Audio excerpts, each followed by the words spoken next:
ولقد أوحينا إلى موسى أن أسر بعبادي فاضرب لهم طريقا في البحر يبسا لا تخاف دركا ولا تخشى فأتبعهم فرعون بجنوده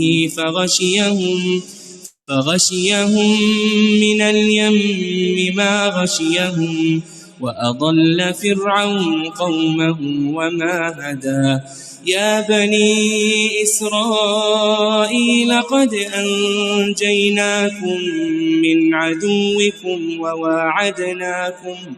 وواعدناكم جانب الطور الأيمن ونزلنا عليكم المن والسلوى. السلام عليكم ورحمة الله وبركاته. الحمد لله رب العالمين والصلاة والسلام على رسوله الأمين وعلى آله وصحبه أجمعين أما بعد اتقوا الله عباد الله.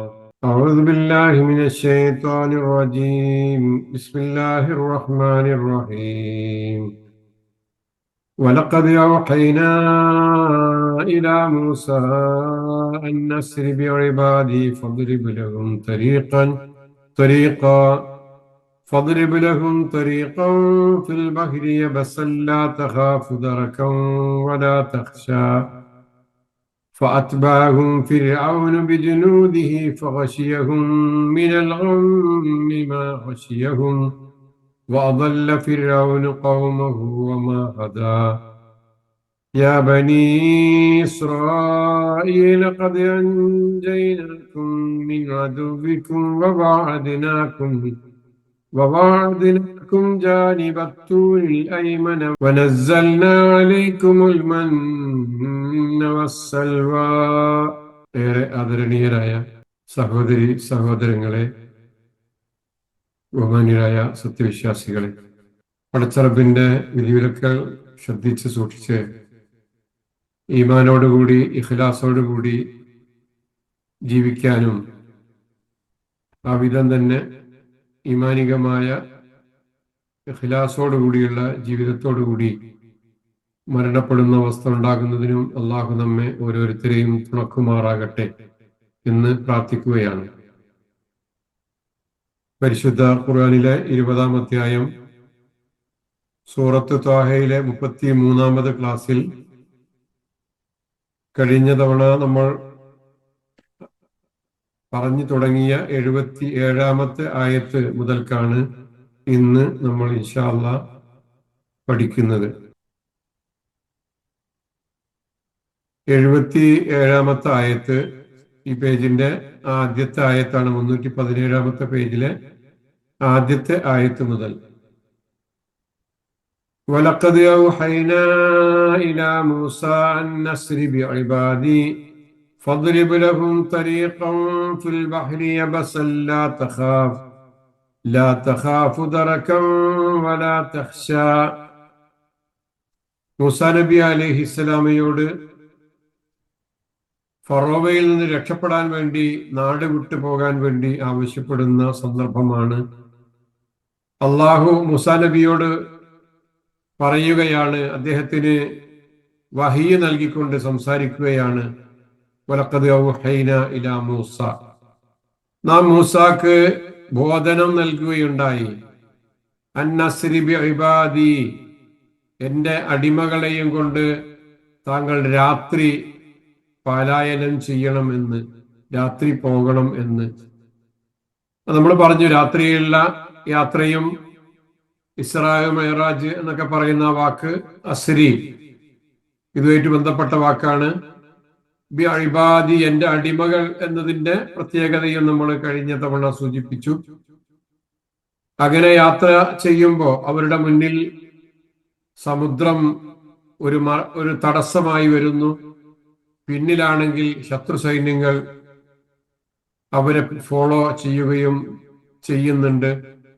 അങ്ങനെയുള്ള ഒരു സന്ദർഭത്തിൽ അള്ളാഹു മൂസാ നബിയോട് ആ യാത്രയിൽ ആവശ്യപ്പെടുന്ന ഒരു കാര്യം, ഫദ്രിബ് ലഹും ത്വരീഖൻ ഫിൽ ബഹരി യബസാ. എന്നിട്ട് ആ കൂടെയുള്ള ആളുകൾക്ക് വേണ്ടി സമുദ്രത്തിലൂടെ ഒരു ഉണങ്ങിയ വഴി താങ്കൾ ഏർപ്പെടുത്തി കൊടുക്കുക. ഫദ്രിബ് ലഹും ത്വരീഖൻ, ഒരു വഴി അവർക്ക് വേണ്ടി താങ്കൾ അടിച്ചുണ്ടാക്കി കൊടുക്കുക. ഫിൽ ബഹരി, സമുദ്രത്തിൽ, യബസൻ, ഉണങ്ങിയ. ലാ തഖാഫു ദറക്കൻ വലാ തഖ്ശ, പിന്തുടർന്ന് എത്തുമെന്ന് ഭയപ്പെടേണ്ടതില്ല താങ്കൾ.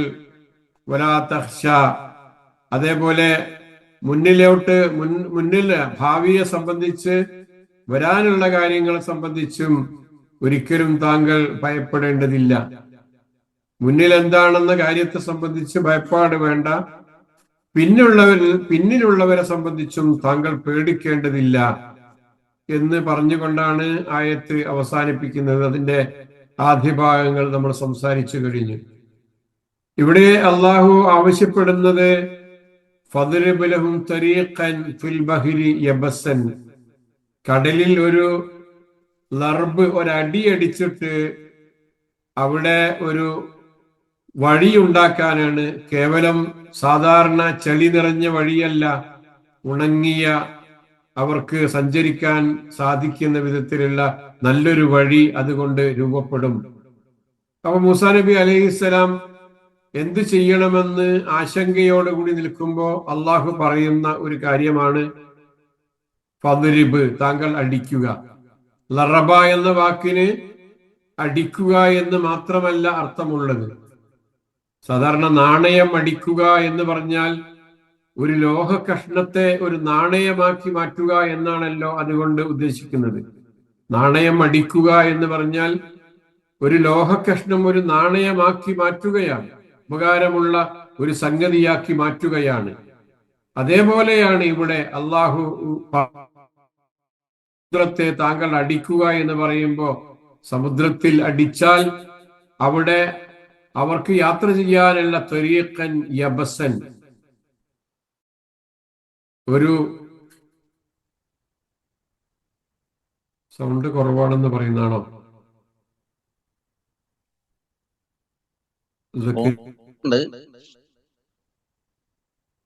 സ്ലൈഡൊന്നും കാണുന്നില്ലല്ലോ, വീഡിയോ മാത്രമേ ഉള്ളൂ. സ്ലൈഡ് ഇല്ലെന്നുള്ളൂ, സൗണ്ട് ഒക്കെ ക്ലിയർ തന്നെയാണല്ലോ. സ്ലൈഡ് മറ്റേ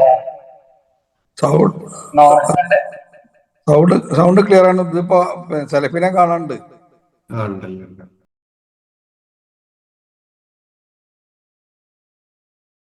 ഇവിടെ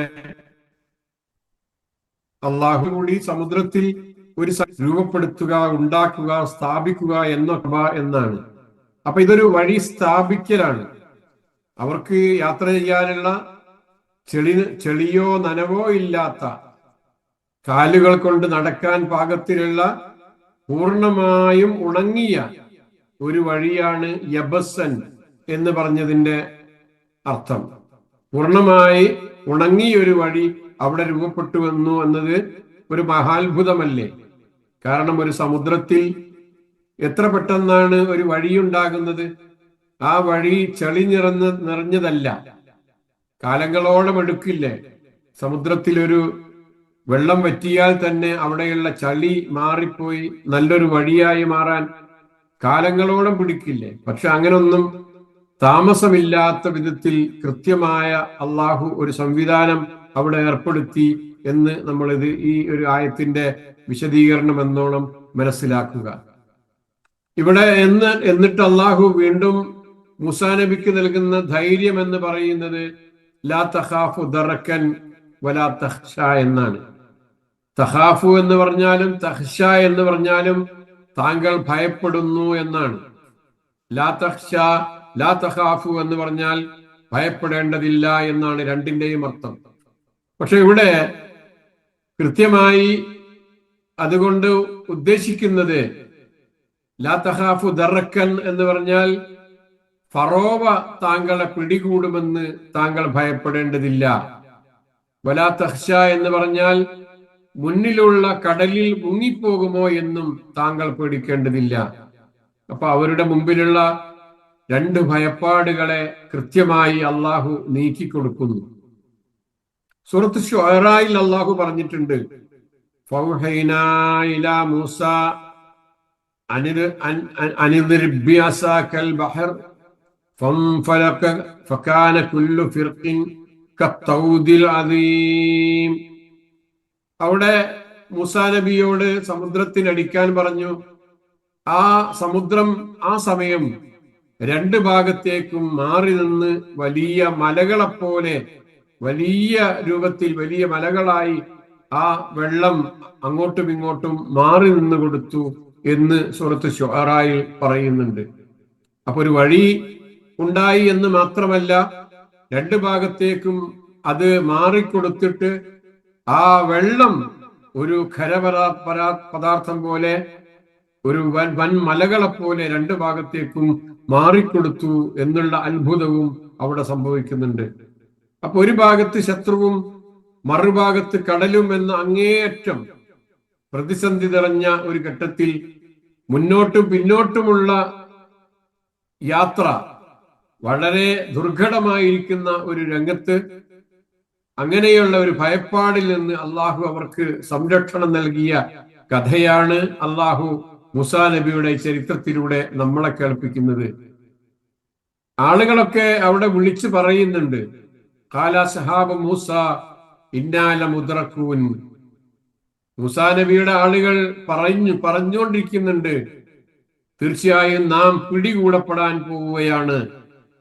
ലമുദ്റകൂൻ, നമ്മൾ ഇപ്പൊ പിടിക്കപ്പെടും എന്ന് പറഞ്ഞ് ഭയപ്പെട്ടുകൊണ്ടിരിക്കുന്ന സന്ദർഭത്തിലാണ് മൂസാ നബി അവർക്ക് നൽകുന്ന ഒരു മറുപടി, ഖാല കല്ലാ ഇന്ന മഅഇയ റബ്ബി സയഹ്ദീൻ. ഒരിക്കലുമില്ല, തീർച്ചയായും എന്റെ കൂടെ എന്റെ രക്ഷിതാവുണ്ട്, അവൻ എനിക്ക് വഴി കാണിച്ചു തരും. ഇതൊരു ഉറച്ച വിശ്വാസത്തിന്റെ ഭാഗത്ത് നിന്നുള്ള സംസാരമാണ് മൂസാ നബി അലൈഹിസ്സലാം നടത്തുന്നത്. ഇബ്രാഹിം നബി അലൈഹിസ്സലാമയുടെ ജീവിതത്തിൽ നമ്മൾ വായിച്ചതുപോലെ പ്രവാചകൻ മുഹമ്മദ് മുസ്തഫ സല്ലല്ലാഹു അലൈഹി വസല്ലമയുടെ ജീവിതത്തിന്റെ പല മേഖലകളിലും നമുക്ക് കാണാൻ സാധിച്ചതുപോലെയുള്ള അടിയുറച്ചൊരു വിശ്വാസത്തിന്റെ സംസാരമാണ് ഇവിടെ നമ്മൾ കാണുന്നത്. കല്ലാ ഇന്ന മഅഇയ റബ്ബി സയഹ്ദീൻ, എന്റെ കൂടെ എന്റെ രക്ഷിതാവുണ്ട് എന്നെ വഴി കാണിക്കാൻ എന്ന്. ഈ ഉറച്ച വിശ്വാസം പിന്നീട് അദ്ദേഹത്തെ മുന്നോട്ടു പോകാനുള്ള, തന്റെ അനുയായികളെയും കൊണ്ട് ആ കടൽ കടന്നു പോകാനുള്ള സാഹചര്യം അദ്ദേഹത്തിന്റെ ജീവിതത്തിൽ ഒരുക്കപ്പെടുകയാണ്. ഇമാം റാസി ഈ ആയത്തിനെ വിശദീകരിച്ചു പോകുമ്പോൾ അദ്ദേഹം പ്രാർത്ഥിച്ച ഒരു പ്രാർത്ഥന എന്നുള്ള നിലക്ക് ഒരു ഉദ്ധരണി അവിടെ പറയുന്നുണ്ട്. ചരിത്രപരമായി അതിന്റെ ശരിയും തെറ്റുമെന്നും പരിശോധിക്കാൻ നമ്മൾ മെനക്കെടുന്നില്ല. പക്ഷെ അദ്ദേഹം പറഞ്ഞ ആ വാക്കുകൾ പറഞ്ഞിട്ടുണ്ട് എന്ന് ഇമാം റാസി പറയുന്ന റഹിമഹുല്ല പറയുന്ന ആ വാക്കുകൾ വളരെ അർത്ഥവത്തായ ചില ചിന്തകളാണ്. അദ്ദേഹം മൂസാ നബി ആ സമയത്ത് പറഞ്ഞു പോലും, യാ മൻ കാന ഖബ്ല കുല്ലി ഷൈഇൻ വൽ മുകവ്വിനു ലികുല്ലി ഷൈഇൻ വൽ കായിനു ബഅദ കുല്ലി ഷൈഇൻ. എല്ലാ വസ്തുക്കൾക്കും മുമ്പേ ഉണ്ടായിരുന്നവനെ, എല്ലാ വസ്തുക്കളെയും സൃഷ്ടിച്ചുണ്ടാക്കിയവനെ, എല്ലാ വസ്തുക്കൾക്കും ശേഷവും നിലനിൽക്കുന്നവനെ എന്ന് അള്ളാഹുവിനെ വിളിച്ച് പ്രാർത്ഥിച്ചിട്ടുണ്ടായിരുന്നു എന്ന്. എന്താ പറഞ്ഞത്? യാ മൻ കാന ഖബ്ല കുല്ലി ഷൈഇൻ, എല്ലാ വസ്തുക്കൾക്കും, ഈ കടലിന് മുമ്പ്, ഈ രാജ്യത്തിന് മുമ്പ്, ഈ രാജ്യത്തിന്റെ ക്രൂരനായ ഭരണാധികാരിക്ക് മുമ്പ് ഉണ്ടായവനെ, വൽ മുകവ്വിനു ലികുല്ലി ഷൈഇൻ, എല്ലാ വസ്തുക്കളെയും സൃഷ്ടിച്ചുണ്ടാക്കിയവനെ, പടച്ചവനെ, ആ പടച്ചവനെ പരിചയപ്പെടുത്തുകയാണ്. അല്ലെങ്കിൽ അവനിലുള്ള വിശ്വാസത്തെ ദൃഢീകരിച്ചുകൊണ്ടുള്ള സംസാരമാണ് മൂസാ നബിയുടെ പ്രാർത്ഥനയുടെ ആമുഖമായി അദ്ദേഹം നടത്തുന്നത്. വൽകായിനു ബഅദ കുല്ലി ഷൈഇൻ, എല്ലാ വസ്തുക്കൾക്ക് ശേഷവും നിലനിൽക്കുന്നവനെ, എല്ലാ വസ്തുക്കളും ഇല്ലാണ്ടായാലും അതിനൊക്കെ ശേഷം നിലനിൽക്കുന്നവനായ പടച്ച റബ്ബേ എന്ന് പറഞ്ഞുകൊണ്ടാണ് മൂസാ നബി അലൈഹിസ്സലാം പ്രാർത്ഥിക്കുന്നത് എന്നാണ്. അപ്പൊ ഇവിടെ അദ്ദേഹത്തിന്റെ പ്രതീക്ഷയാണ്, അദ്ദേഹത്തിൽ അതേ അള്ളാഹു തന്റെ കൂടെയുണ്ട് എന്നുള്ള ഉറച്ച വിശ്വാസത്തിന്റെ ഭാഗമായാണ് അദ്ദേഹം ഇവിടെ സംസാരിക്കുന്നത്. നമ്മളൊന്ന് ആലോചിച്ചു നോക്കൂ. സമയത്തിനും മാറ്റങ്ങൾക്കും അതീതനായ സർവലോക രക്ഷിതാവായ അള്ളാഹു, അവനാണ് നമ്മുടെ ഇലാഹ്. അവന് മുന്നിലാണ് നമ്മൾ പ്രാർത്ഥന നടത്തുന്നത്, അവനോടാണ് നമ്മൾ അഭിസംബോധന ചെയ്യുന്നത് എന്ന ചിന്ത നമ്മുടെ ജീവിതത്തിൽ വരുന്നുണ്ടോ? ഒരു കവി പറഞ്ഞതുപോലെ, വകുല്ലി യൗമിൻ മളാ ഔ ലൈലത്തുൻ സലഫത് ഫീഹൻ നുഫൂസു ഇലൽ ആജാലി തസ്ദലിഫു. വകുല്ലി യൗമിൻ മളാ ഔ ലൈലത്തുൻ സലഫത് ഫീഹൻ നുഫൂസു ഇലൽ ആജാലി തസ്ദലിഫു. കടന്നുപോയ ഓരോ പകലും അഥവാ കഴിഞ്ഞുപോയ ഓരോ രാത്രിയും അവയിലൂടെ ഓരോ ആത്മാവും അവയുടെ അന്ത്യത്തിലേക്ക് അഥവാ മരണത്തിലേക്ക് അടുത്തുകൊണ്ടിരിക്കുകയാണ്. വകുല്ലി യൗമിൻ മളാ ഔ ലൈലത്തുൻ, ഓരോ രാത്രിയും പകലുമൊക്കെ കഴിഞ്ഞു പോകുമ്പോ സലഫത് ഫീഹൻ നുഫൂസു ഇലൽ ആജാലി തസ്ദലിഫു, ഓരോ ആത്മാവും അതിലൂടെ അവരുടെ മരണത്തിലേക്ക് അന്ത്യത്തിലേക്ക് അടുത്തുകൊണ്ടിരിക്കുകയാണ് ചെയ്യുന്നത് എന്നാണ്. അപ്പൊ നമ്മുടെ ജീവിതത്തിൽ നിന്ന് കടന്നു പോകുന്ന ഓരോ ദിവസവും രാത്രിയും വെറുതെ കടന്നു പോവുകയല്ല ചെയ്യുന്നത്, പകരം നമ്മുടെ ആയുസ്സിൽ നിന്ന് ഒരു ഭാഗം കുറയുകയാണ് ചെയ്യുന്നത്. സമയം ഒഴുകിക്കൊണ്ടിരിക്കുന്ന ഒന്നാണെന്നും അതാർക്കും വേണ്ടി കാത്തു നിൽക്കില്ലെന്നും ഈ ഒരു കവിത നമ്മളെ ഓർമ്മിപ്പിക്കുന്നുണ്ട്.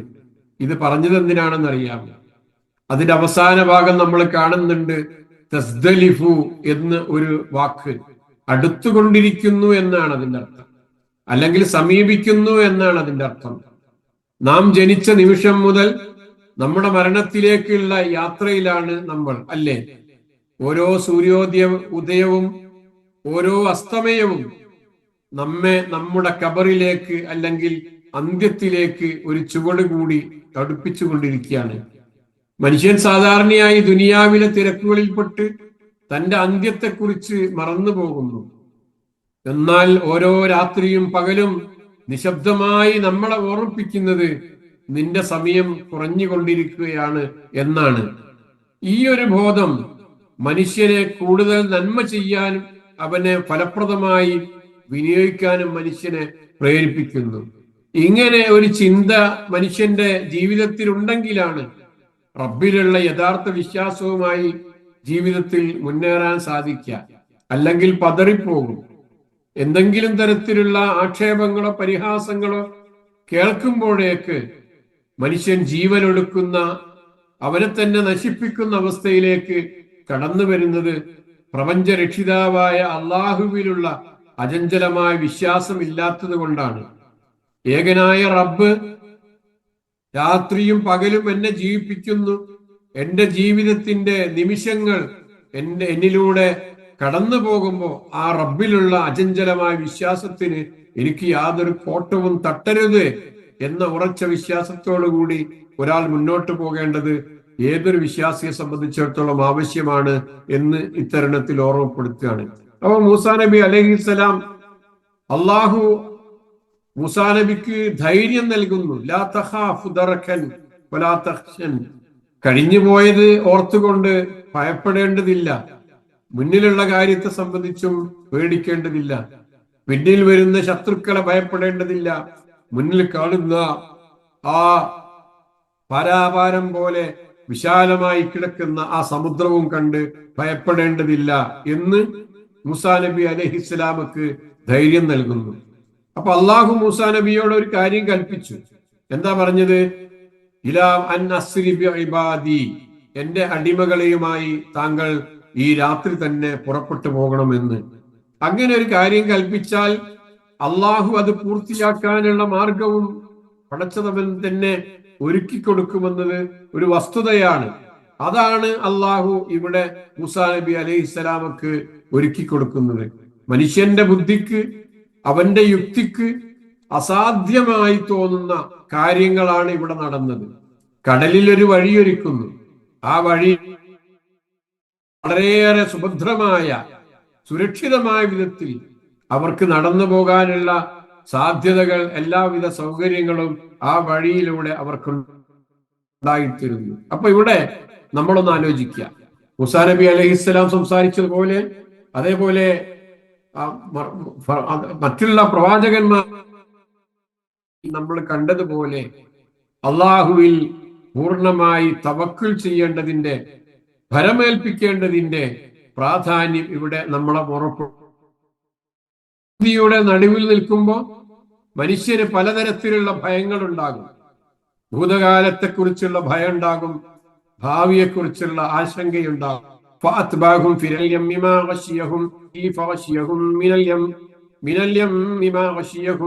അപ്പോൾ ഫിർഔൻ തന്റെ സൈന്യങ്ങളോടുകൂടി അവരുടെ പിന്നാലെ ചെന്നു. ഫിർഔൻ അവരെ പിന്തുടർന്നു. ബിജുനൂദിഹി തന്റെ സൈന്യങ്ങളോടുകൂടെ. അപ്പോൾ കടലിൽ നിന്ന് അവരെ ബാധിച്ചതെല്ലാം അവരെ ബാധിച്ചു. അവരെ ബാധിച്ചു മിനൽ യമ്മി, യമ്മിൽ നിന്ന്, കടലിൽ നിന്ന്, മാ വശിയഹും അവരെ ബാധിക്കേണ്ടതൊക്കെ. വശിയ എന്ന വാക്കിന് മൂടിക്കളഞ്ഞു എന്നർത്ഥമുണ്ട്. അവരെ മൂടിക്കളഞ്ഞതൊക്കെ ആ കടലിൽ അവരെ മൂടിക്കളഞ്ഞു. അങ്ങനെ ഒരു പ്രയോഗത്തിലാണ് ഫറോവയുടെ അന്ത്യത്തെ സംബന്ധിച്ച് ഖുർആൻ ഇവിടെ സൂചിപ്പിക്കുന്നത്. അപ്പൊ ധിക്കാരിയായ ഫറോവ മൂസാ നബിയെയും അദ്ദേഹത്തിന്റെ കൂടെയുള്ളവരെയും ഒക്കെ പിടികൂടാൻ വേണ്ടി അവരെ പിന്തുടരുകയാണ്. ഇതിനുള്ള വാക്കുകളുടെ അർത്ഥം ഫാത്ബാഹും, അപ്പോൾ അവൻ അവരെ പിന്തുടർന്നു. ബിജുനൂദിഹി, അവന്റെ സൈന്യങ്ങളെയും കൊണ്ട്. ഫഅശിയഹും, അപ്പോൾ അത് അവരെ മൂടി. മിനൽ യമ്മി, സമുദ്രത്തിൽ നിന്നും. മാ വശിയഹും, അവരെ മൂടിയതെന്തോ അതൊക്കെയും. മൂസാ നബിയും ഇസ്രായേല്യരും കടൽ കടന്ന ശേഷം ഫറോവ ഇവരെ ഫോളോ ചെയ്തുകൊണ്ട് വരുന്നുണ്ട്. അങ്ങനെ ഒരു വഴി കണ്ടപ്പോ അതേ ഉണങ്ങിയ വഴിയിലൂടെ ഫറോവയും സൈന്യവും പ്രവേശിക്കുകയാണ്. മൂസാ നബിയും ഇസ്രായേല്യരും കടൽ കടന്ന് മറുകരയിൽ എത്തിയിട്ടുണ്ട്. അവർ പൂർണ്ണമായും ഫറോവയും സൈന്യവും കടലിന്റെ മധ്യത്തിലെത്തിയപ്പോ അള്ളാഹുവിന്റെ കൽപ്പന പ്രകാരം കടൽ പഴയതുപോലെ കൂടിച്ചേരുകയാണ് ചെയ്യുന്നത്. അത് വേറെയും ആയത്തുകളിൽ കൃത്യമായിട്ട് വിശദീകരിക്കുന്നുണ്ട്. പക്ഷെ അതിന്റെ ഗാംഭീര്യവും ഭയാനകതയും ഒക്കെ സൂചിപ്പിക്കാനാണ് അവരെ മൂടിയതെന്തോ അതൊക്കെ അവരെ മൂടി. അവരെ വലയം ചെയ്തത് എന്തൊക്കെയാണോ അതൊക്കെ അവരെ വലയം ചെയ്തു. അവർ കടലിൽ മുങ്ങിപ്പോകുമ്പോ കടലിലെ രണ്ട് ഭാഗത്തേക്ക് മാറി നിന്ന ആ സമുദ്രം ഒന്നായി ചേരുകയും അതിലവർ മുങ്ങിപ്പോകുകയും ചെയ്യുമ്പോ ആ കടലിന്റെ ആഴിയിൽപ്പെട്ട് അവർ അനുഭവിക്കേണ്ട വിധത്തിലുള്ള എന്തൊക്കെ തരത്തിലുള്ള കാര്യങ്ങളാണോ അവർക്ക് അനുഭവിക്കേണ്ടി വന്നത്, അതിന്റെ ഭയാനകമായ ആ രംഗങ്ങളെ സൂചിപ്പിക്കാനാണ് അവരെ മൂടിയത് എന്തൊക്കെയാണോ അതൊക്കെ അവരെ മൂടിക്കളഞ്ഞു, അവരെ വലയം ചെയ്തു, അവർക്ക് ബാധിക്കുകയുണ്ടായി എന്ന്. ആ ദുരന്തത്തിന്റെ ഭീകരതയും ഭയാനകതയും പൂർണ്ണമായി വർണ്ണിക്കാൻ വാക്കുകൾക്ക് കഴിയില്ല എന്നാണ് ഈ പറഞ്ഞ ഈ ശൈലിയിൽ നിന്ന് നമ്മൾ മനസ്സിലാക്കേണ്ടത്. അപ്പൊ ഇത് എന്തുമാത്രം വലിയതായിരുന്നു, ഒരു വലിയ സംഭവമായിരുന്നു എന്ന് കേൾവിക്കാരന്റെ ഭാവനക്ക് വിട്ടുകൊടുക്കുകയാണ് ഖുർആൻ ഈ പ്രയോഗത്തിലൂടെ ചെയ്യുന്നത്. ആ അന്ത്യം എന്ന് പറയുന്നത് ഇത്രയും വലിയ ധിക്കാരിയായി, അതേപോലെ ഒരുപാട് സൗകര്യങ്ങളും ഒരുപാട് പറാവുകാരും ഒരുപാട് സൈന്യവും ഒരുപാട് സമ്പത്തുമൊക്കെ ഉണ്ട് എന്ന് വാദിച്ചിരുന്ന ഫറോവയുടെ ദാരുണമായ വേദനാജനകമായ അന്ത്യത്തെ സൂചിപ്പിച്ചുകൊണ്ടാണ് ഖുർആൻ ഈ വാക്കുകൾ ഇവിടെ വിശദീകരിക്കുന്നത്. അപ്പോ നമ്മൾ കണ്ടതുപോലെ ഫറോവയെയും സൈന്യത്തെയും ഈ കടൽ വെള്ളം മൂടിക്കളഞ്ഞു. ഇതാണ് ഇതുകൊണ്ട് നമ്മൾ മനസ്സിലാക്കേണ്ടത്. ഇവിടെ ഖുർആൻ ഉപയോഗിച്ച് അവരെ മൂടിയതെന്തോ അവരെ മൂടിയെന്ന ശൈലി നമ്മൾ പറഞ്ഞതുപോലെ അതിന്റെ ആ ഭയാനകത വിശദീകരിക്കാൻ ഉപയോഗിച്ചിരിക്കുന്ന ഒരു വാക്കാണ് എന്ന് മാത്രം നമ്മൾ ഇവിടെ മനസ്സിലാക്കാൻ. ഇവിടെ കടൽ എന്ന ഒരു ഉപകരണം, കടൽ എന്നൊരു സംവിധാനം അത് പടച്ചവന്റേതാണ്. കടലുണ്ടാക്കിയവൻ, കടലിന്റെ ഉടമസ്ഥൻ പടച്ചറബാണ്. അതൊരു സംവിധാനമാണ്. മനുഷ്യർക്ക് പലതരത്തിലുള്ള ഉപകാരങ്ങളും അത് മുഖേനയുണ്ട്. ഇത് ഈ ഒരു കടലെന്ന ഈ പടച്ചവന്റെ മഹത്തായ ഒരു സൃഷ്ടി ഒരു കൂട്ടർക്ക് രക്ഷയുടെ വഴിയായി മാറുകയാണ്. തരീഖുൻ നജാത്ത്, വഴിയുടെ രക്ഷയുടെ വഴിയായി, വിജയത്തിന്റെ വഴിയായി ഒരു കൂട്ടർക്ക് മാറുകയാണ്. തൊട്ട് പുറകെ വരുന്ന മറ്റൊരു കൂട്ടർക്ക് നാശത്തിന്റെ ശവക്കുഴിയായി, ഒരു ഖബറുൽ ഹലാക്ക്, നാശത്തിന്റെ ശവക്കുഴിയായി മാറുന്ന വ്യത്യസ്തമായ രണ്ടനുഭവങ്ങൾ ഏതാനും നിമിഷങ്ങൾക്കുള്ളിൽ അവിടെ മാറിമറിയുന്ന ഒരു രംഗം ഒന്ന് ആലോചിച്ച് നോക്കൂ. കടലെന്ന ആ ഒരു ഉപകരണം, ആ ഒരു സംവിധാനം ഒരു കൂട്ടർക്ക് രക്ഷയുടെ വഴിയായി തരീഖുൻ നജാത്തായി മാറുന്നു. എന്നാൽ അതേസമയം മറ്റൊരു കൂട്ടർക്ക് നാശത്തിന്റെ ശവക്കുഴിയായി മാറുകയാണ്, ഖബറുൽ ഹലാക്കായി മാറുകയാണ്. അപ്പൊ ഒരു വസ്തുവോ സംഭവമോ എന്നത് പടച്ചവന്റെ ഈ ഭൂമുഖത്ത് സ്വയം തന്നെ അത് നല്ലതോ ചീത്തയോ അല്ല. അതിന്റെ ഫലം നിർണയിക്കുന്നത് അള്ളാഹുവിന്റെ ഇച്ഛയാണ്. അത് അള്ളാഹുവിൽ പൂർണ്ണമായി ഭരമേൽപ്പിക്കേണ്ടതിന്റെ പ്രാധാന്യം ഇവിടെയും നമ്മളെ ഓർമ്മപ്പെടുത്തുന്നു എന്ന് നമ്മൾ മനസ്സിലാക്കുക. ഏതൊരു കാര്യമാണെങ്കിലും അതിന്റെ നന്മയ്ക്ക് വേണ്ടി നമ്മൾ പ്രാർത്ഥിക്കും. നമ്മളൊരു വസ്ത്രം ധരിക്കുമ്പോൾ ഈ വസ്ത്രം ഉണ്ടാക്കുമ്പോൾ ഉദ്ദേശിച്ച നന്മ എന്താണോ അതാണ് പടച്ചവനെ ഞാൻ നിന്നോട് ചോദിക്കുന്നത് എന്ന് പറഞ്ഞുകൊണ്ടാണ് നമ്മൾ വസ്ത്രം ധരിക്കേണ്ടത് എന്ന്. അതേപോലെ നമ്മൾ പറയുന്നത് ഈ വസ്ത്രം നെയ്തപ്പോ ഏതെങ്കിലും തരത്തിലുള്ള തിന്മകൾ ഇതുകൊണ്ട് ഉദ്ദേശിക്കപ്പെട്ടിട്ടുണ്ടെങ്കിൽ അതിൽ നിന്നും ഞാൻ നിന്നോട് രക്ഷ ചോദിക്കുന്നു എന്ന് നമ്മൾ പ്രാർത്ഥിക്കണമെന്നാണ്. അങ്ങനെയാണ് ഓരോന്നും. ഒരു കാറ്റടിക്കുമ്പോൾ പടച്ചവൻ അത് നന്മയായി മാറണേ എന്ന് പ്രാർത്ഥിക്കുന്നു. അതുകൊണ്ടുണ്ടാകുന്ന ഉപദ്രവങ്ങളിൽ നിന്ന് രക്ഷ നൽകണേ എന്ന് പ്രാർത്ഥിക്കുക. മഴ വർഷിക്കുമ്പോൾ ഈ മഴയിലൂടെ ഞങ്ങൾക്ക് ഇത് അനുഗ്രഹീതമായ സംഗതികൾക്ക് ഉപകാരപ്പെടണേ എന്ന് പ്രാർത്ഥിക്കുന്നു. ആ മഴ മൂലം ഉണ്ടാകാവുന്ന പ്രയാസങ്ങളിൽ നിന്ന് അള്ളാഹുവെ നിന്നോട് രക്ഷ ചോദിക്കുന്നു എന്ന് പ്രാർത്ഥിക്കണം എന്നാണ്. ഇതേപോലെയാണ് എല്ലാ സംഗതികളും. നമ്മുടെ മുമ്പിലുള്ള ഏത് വസ്തുക്കളെ നമ്മൾ അങ്ങനെയാണ് സമീപിക്കേണ്ടത്. അതിൽ നിന്നും കിട്ടാവുന്ന നന്മകൾ പടച്ച റബ്ബേ ഞങ്ങൾക്ക് പൂർണ്ണമായി നൽകണമേ എന്ന് നമ്മൾ ആലോചിക്കുക. കാരണം മനുഷ്യന്റെ കഴിവുകൾ, അവന്റെ പദ്ധതികൾ, അവന്റെ ചിന്തകൾ, അവന്റെ എല്ലാം വളരെ പരിമിതമാണ്. നമ്മളുണ്ടാക്കുന്ന പദ്ധതികളും പ്ലാനുകളും ഒക്കെ എവിടെയെങ്കിലും പൊളിഞ്ഞു പോകാം, നാശം സംഭവിക്കാം, അപകടങ്ങൾ വരാം. അത് ശരിയായ വിധത്തിൽ പ്രായോഗികമായി മുന്നോട്ട് കൊണ്ടുപോകാൻ സാധിച്ചു കൊള്ളണമെന്നില്ല. എന്നാൽ അള്ളാഹുവിന്റെ പദ്ധതി എന്ന് പറയുന്നത്, അള്ളാഹു ഒരു കാര്യം തീരുമാനിച്ചിട്ടുണ്ടെങ്കിൽ അത് സമ്പൂർണമായ യുക്തിപൂർണമായ ഒരു പദ്ധതിയായിട്ടാണ് അത് അവസാനം മാറിത്തീരുക എന്നും കൂടെ നമ്മൾ ചിന്തിക്കാം. ഈ മൂസാ നബി അലൈഹിസ്സലാം സ്വാഭാവികമായും കടൽ കടന്ന് അപ്പുറമെത്തിയതിനു ശേഷം അദ്ദേഹം എന്തായിരിക്കും ചിന്തിച്ചിട്ടുണ്ടാവുക? ശത്രുക്കൾ ഇങ്ങോട്ട് കടന്നു വരാതിരിക്കാൻ വേണ്ടി സമുദ്രം നേരത്തെ തന്നെ, ഞങ്ങൾ ഇവിടെ കടന്ന ഉടനെ തന്നെ ആ സമുദ്രം നേരത്തെയുള്ളതുപോലെ രണ്ടായി മാറുക എന്നാണ് അദ്ദേഹം ചിന്തിച്ചത്. അല്ലെങ്കിൽ അദ്ദേഹം അങ്ങനെയാണ് പ്രതികരിച്ചത്. പക്ഷെ അള്ളാഹു അതിന് അങ്ങനെ മൂസാ നബിയും അദ്ദേഹത്തിന്റെ കൂടെയുള്ളവരും മറുകര എത്തിയ ഉടനെ തന്നെ ആ സമുദ്രം അതിന്റെ ഒന്നിച്ചു കൂട്ടിക്കളയാതെ കൂടെ പിന്നാലെ വരുന്ന ഫറോവയും സൈന്യവും ഒക്കെ ആ സമുദ്രത്തിന്റെ നടുവിലെത്തിയപ്പോൾ മാത്രമാണ് അള്ളാഹു ആ ഒരു തീരുമാനം നടപ്പാക്കുന്നത്. അവർക്കും തന്നെ അതിലിറങ്ങി നടന്നു വരാനുള്ള ഒരു സാഹചര്യം ഒരുക്കി. പക്ഷെ മറുകരയിലേക്ക് എത്തിച്ചേരാനുള്ള അവസരം അവരുടെ മുന്നിൽ അള്ളാഹു തുറന്നു കൊടുത്തില്ല എന്ന്. അപ്പൊ ഇവിടെ ഈ പദ്ധതി ആരാ തയ്യാറാക്കിയത്? ഈ ഒരു പ്ലാൻ ആരാണ് തയ്യാറാക്കിയത്? അള്ളാഹു തയ്യാറാക്കിയ കാര്യമാണ്. അപ്പൊ അവിടെ പ്രവാചകൻ മൂസാ നബി അലൈഹിസ്സലാം ആഗ്രഹിച്ചതോ അദ്ദേഹം പറയുന്നതോ അല്ലെങ്കിൽ ചിന്തിക്കുന്നതോ ആയ കാര്യങ്ങളല്ല അവിടെ നടപ്പാക്കപ്പെടുന്നത്. പൂർണ്ണമായി അള്ളാഹുവിന്റെ ആഗ്രഹങ്ങളും അള്ളാഹുവിന്റെ തീരുമാനങ്ങളാണ് അവിടെ നടപ്പാക്കപ്പെടുന്നത് എന്നും നമ്മൾ ഈ ആയത്ത് ഓതിക്കൊണ്ട് മനസ്സിലാക്കുക. ഇനി നിങ്ങൾക്കുള്ള ചില സംശയങ്ങൾക്ക് ഈ നോട്ട്സ് വായിച്ചു നോക്കിയാൽ മതി. എവിടെയാണ് ഈ സമുദ്രഭാഗം എന്നുള്ളത്? ചെങ്കടലിന്റെ വടക്ക് ഭാഗം രണ്ട് ശാഖകളായി പിരിയുന്നുണ്ട്. മാപ്പ് നോക്കിയാൽ കാണാം. സൂയസ് ഉൾക്കടൽ ഇതാണ് ഈജിപ്തിനോട് ചേർന്ന് നിൽക്കുന്നത്. ഭൂരിഭാഗം ചരിത്രകാരന്മാരും ഭൂരിഭാഗം ആളുകളും വിശ്വസിക്കുന്നത് മൂസാ നബി കടന്നുപോയത് ഈ സൂയസ് ഉൾക്കടലിലൂടെ ആണ് എന്നാണ്.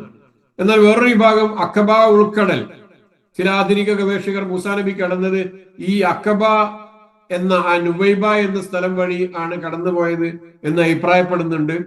എങ്കിലും കൂടുതൽ പ്രബലമായ അഭിപ്രായം സൂയസ് ഉൾക്കടൽ അതിനെ കടന്നിട്ടാണ് അദ്ദേഹം പോയിട്ടുണ്ടാവും എന്നതാണ്. ഒരു മാപ്പ് ഇവിടെ കൊടുത്തിട്ടുണ്ട്. ഇതേപോലെയുള്ള എവിടെയാണ് മാപ്പിൽ അത് അടയാളപ്പെടുത്തിയിട്ടുള്ളത് എന്ന് നിങ്ങൾക്ക് നോക്കി മനസ്സിലാക്കാൻ സാധിക്കുന്നതാണ്. ചെങ്കടലിന്റെ ഏറ്റവും മുകൾ ഭാഗത്ത് എത്തുമ്പോൾ ഒരു വി എന്ന് ഇംഗ്ലീഷ് അക്ഷരത്തിൽ എഴുതുന്നത് പോലെ രണ്ടായി പിരിയുന്ന ഒരു ഭാഗമുണ്ട്. അതിലെ ഇടതുവശത്തെ ശാഖയാണ് സൂയസ് ഉൾക്കടൽ എന്ന് പറയുന്നത്. ഇവിടെയാണ് മൂസാ നബി അലൈഹി സ്വലാം കടന്നത് എന്നാണ് വിശ്വസിക്കപ്പെടുന്നത്. ഈ സൂയസ് ഉൾക്കടലിന്റെ അറ്റത്താണ് ലോക പ്രശസ്തമായ സൂയസ് കനാലും ഒക്കെ ആരംഭിക്കുന്നത്. അതൊക്കെ മാപ്പിലൂടെ പരിശോധിക്കുമ്പോൾ നിങ്ങൾക്കൊക്കെ മനസ്സിലാക്കാൻ സാധിക്കും. ക്ലാസ് അവസാനിപ്പിക്കാം. ഈ പതനം എന്ന് പറയുന്നത്, ഈ പരാജയം എന്ന് പറയുന്നത് അഹങ്കാരത്തിന്റെയും ധിക്കാരത്തിന്റെയും അനിവാര്യമായ ഒരു പതനാണ് ഇവിടെ നടന്നത്. എത്ര വലിയ സൈനിക ശക്തിയും അധികാരവും ഉണ്ടായാലും പടച്ചോന്റെ തീരുമാനത്തിന് മുന്നിൽ അതെല്ലാം നിഷ്പ്രഭമാണ്.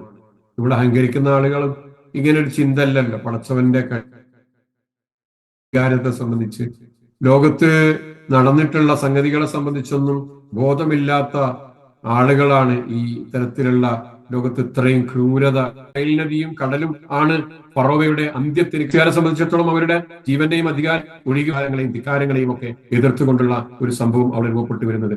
പിന്നെ അവരുടെ തൊട്ടടുത്ത് തന്നെ ഉണ്ടായിരുന്ന ആ കടലാണ് അധികാരികളായ ആളുകൾ മുഴുവനും അവരുടെ അന്ത്യം കുറിക്കപ്പെടാൻ കാരണമായി മാറിയത് എന്നും നമ്മൾ തിരിച്ചറിയുന്നു. അപ്പൊ ആ അവരുടെ തൊട്ടടുത്തുണ്ടായിരുന്ന ഈ നൈൽ നദിയൊക്കെ എന്റേതാണ് എന്നൊക്കെ അഹങ്കാരത്തോടുകൂടി പറഞ്ഞുകൊണ്ടിരുന്ന ആ ഫറോവ അവസാനം അവന്റെ ജീവൻ ഒലിയുന്നത് ഈ പറഞ്ഞ കടലിലാണ്, ആ വെള്ളത്തിലാണ് എന്നാണ്. അപ്പൊ അള്ളാഹുവിന്റെ ശിക്ഷ പലപ്പോഴും മനുഷ്യൻ എന്തിലാണോ അഹങ്കരിക്കുന്നത് അതിലൂടെ തന്നെയായിരിക്കും വരിക എന്നൊരു പാഠം ഇതിലില്ലേ? എന്തൊരു വിഷയത്തിലാണ് മനുഷ്യൻ അഹങ്കരിച്ചു കൊണ്ടിരിക്കുന്നത്, ഏതിലാണ് അവൻ അഹങ്കാരത്തോടുകൂടി തെറ്റിലേക്ക് ആ തെറ്റിൽ അവൻ ഇഴഞ്ഞ് ചേർന്നുകൊണ്ടിരിക്കുന്നത്, അതിലൂടെ തന്നെ മനുഷ്യന്റെ അന്ത്യം പലപ്പോഴും കുറിക്കപ്പെടുന്നതായിട്ട് നമുക്ക് കാണാൻ സാധിക്കുന്നു. ഇത് ലോകത്ത് നടക്കുന്ന സംഭവ വികാസങ്ങളാണ്. അങ്ങനെ തന്നെയാണ് ഫറോവയുടെ വിഷയത്തിലും നടന്നിട്ടുള്ളത് എന്ന് സൂചിപ്പിക്കാനാണ് ഈ കാര്യങ്ങൾ ഇവിടെ പറഞ്ഞിരിക്കുന്നത്. അള്ളാഹു അനുഗ്രഹിക്കുമാറാകട്ടെ. ഈ നോട്ട്സ് ഇൻഷാ അല്ലാഹ് പരമാവധി ആ വീഡിയോയിൽ ഉൾപ്പെടുത്താൻ വേണ്ടി നോക്കാം. അത് കാണാതെ പോയതിൽ ക്ഷമ ചോദിക്കുകയാണ്. ഞാൻ നിങ്ങൾ ആദ്യം അയച്ച മെസ്സേജുകൾ ശ്രദ്ധയിൽപ്പെട്ടില്ല. അള്ളാഹു അനുഗ്രഹിക്കുമാറാകട്ടെ. പഠിച്ചവൻ നമ്മുടെ ഈ ഇരുത്തവും നമ്മുടെ അതേപോലെ ഖുർആൻ പഠനവും അതിനോടുള്ള താല്പര്യവും ഒക്കെ സ്വാലിഹായ കർമ്മങ്ങളായി നമ്മിൽ നിന്ന് സ്വീകരിച്ച് തക്കതായ പ്രതിഫലം നൽകി അള്ളാഹു നമ്മെ അനുഗ്രഹിക്കുമാറാകട്ടെ. നമ്മുടെ കുടുംബത്തിലും കുട്ടികളിലും ഒക്കെ അള്ളാഹു സമാധാനം നൽകുമാറാകട്ടെ. നമ്മുടെ മാതാപിതാക്കൾക്കും വേണ്ടപ്പെട്ടവർക്കും ഒക്കെ അള്ളാഹു മഗ്ഫിറത്തും മർഹമത്തും നൽകി അനുഗ്രഹിക്കുമാറാകട്ടെ. اللهم ربنا تقبل منا انك انت السميع العليم وتب علينا انك انت التواب الرحيم واغفر لنا يا غافر المذنبين. اللهم ربنا آتنا في الدنيا حسنة وفي الآخرة حسنة وقنا عذاب النار. آمين برحمتك يا أرحم الراحمين وجزاكم الله خير.